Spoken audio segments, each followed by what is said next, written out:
4.5 ಲಕ್ಷ ಕೋಟಿ ರೂಪಾಯಿಯ ಬಜೆಟ್ ತಯಾರಾಗುತ್ತಲ್ಲ, ದಾವಣಗೆರೆ ಸೌತ್ಗೆ ಬರಬೇಕಾದಂಥ ಪಾಲು ಯಾರ ಜೇಬಿಗೆ ಹೋಯಿತು? ಈ ರೈಲ್ವೆ ಟ್ರ್ಯಾಕ್ ಇಂದ ಆ ಕಡೆ ನೀವು ಹೋದರೆ ದೊಡ್ಡ ದೊಡ್ಡ ಮಾಲ್ ಸಿಗ್ತದೆ, ದೊಡ್ಡ ದೊಡ್ಡ ಬಿಲ್ಡಿಂಗ್ ಸಿಗ್ತದೆ, ಅಲ್ಲಿ ಎಲ್ಲ ಡೆವಲಪ್ಮೆಂಟ್ ಆಗಿದೆ. ಸ್ಮಾರ್ಟ್ ಸಿಟಿಗೆ ಬರುವಂಥ ಯೋಜನೆಯ ಹಣ ಎಲ್ಲಿ ಇನ್ವೆಸ್ಟ್ ಆಗ್ತಾ ಇದೆ?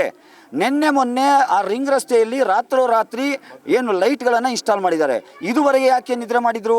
ಈ ಬಾರಿ SDPI ಇದೆ ಅಂತೇಳಿ ನೀವು ಈಗ ರಾತ್ರೋರಾತ್ರಿ ತಂದು ಇನ್ಸ್ಟಾಲ್ ಮಾಡಿದ್ದೀರಾ? ನಮ್ಮ ಕೂಡ ಆಸೆ ಅಷ್ಟೇ, ನಾನು ಗೆದ್ರೆ ಇಲ್ಲಿ ಕೆಲಸ ಆಗಬೇಕು, ಅದೇ ನನ್ನ ಆದ್ಯತೆ. ಇದುವರೆಗೆ ಏನೇನಾಗಿಲ್ಲ, ನನ್ನ ಎಂಟ್ರಿಯಿಂದ ಆಗುವುದಾದರೆ ಅದಕ್ಕೆ ನಾನು ಸ್ವಾಗತಿಸ್ತೇನೆ. ಕೆಲಸ ಮಾಡಿ ತೋರಿಸಿ. ಹಣ ದುಡ್ಡು ಜನರಿಗೆ ಹಂಚಬೇಡಿ, ಆ ಹಣವನ್ನು ಅಭಿವೃದ್ಧಿಗೆ ನೀವು ಮೀಸಲಿಡಿ. ನೀವು ಜಿಲ್ಲಾ ಉಸ್ತುವಾರಿ ಮಂತ್ರಿ ಆಗಿದ್ದೀರಾ, ನಿಮ್ಮ ಮನೆಯಲ್ಲಿ ಪಾರ್ಲಿಮೆಂಟೇರಿಯನ್ ಇದ್ದಾರೆ, ನೀವು ದೊಡ್ಡ ಪ್ರಭಾವಿ ಕುಟುಂಬ. ಈ ಜನರಿಗೆ ಅವರ ಸಂಕಷ್ಟಕ್ಕೆ ಸ್ಪಂದಿಸಿ. ನಾನು ಈಗಲೂ ಕೂಡ ಈ ಶಾಮನೂರು ಕುಟುಂಬದವರಿಗೆ ಹೇಳ್ತಾ ಇರುವಂಥದ್ದು, ಹೆಗಡೆ ನಗರದ ನಿರಾಶ್ರಿತರಿಗೆ 10 ಕಿಲೋಮೀಟರ್ ದೂರದಲ್ಲಿ ಹೋಗಿ ಹಾಕಿದಿರಲ್ಲ, ಹಾವು ಚೇಳು ನಾಯಿ ನರಿಗಳಿರುವಂಥ ಪ್ರದೇಶದಲ್ಲಿ ಈ ಸೌತ್ ಕಾನ್ಸ್ಟಿಟ್ಯೂಯೆನ್ಸಿಯಲ್ಲಿರುವಂಥ ಒಂದು ಒಳ್ಳೆಯ ಪ್ರದೇಶದಲ್ಲಿ ಒಂದು ಕ್ವಾರ್ಟರ್ಸ್ ಕಟ್ಕೊಳಿಸಿ.